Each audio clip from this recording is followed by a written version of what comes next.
This story name is Finding Nemo. This is a fishy tale.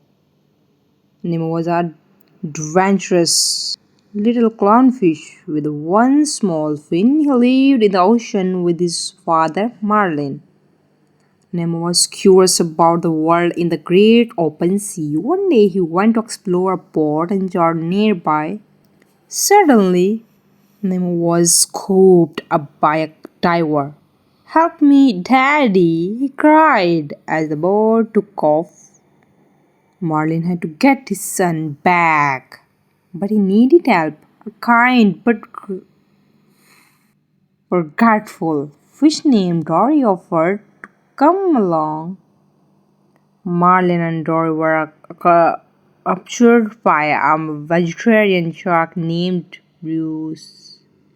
At Bruce's hideout, Marlin spotted a mask that belongs to the diver who captured Nemo. The mask was from Sydney, Australia. Meanwhile, Nemo was trapped in the dentist fish tank. He was going to be given to the dentist's niece, Darla. Darla, who was not very nice.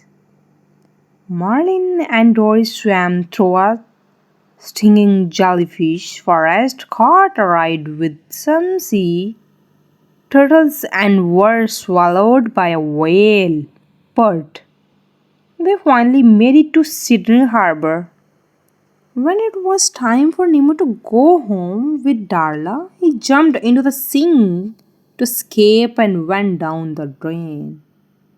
Nemo and his father were reunited, and Marlin was proud of how strong and brave Nemo had been.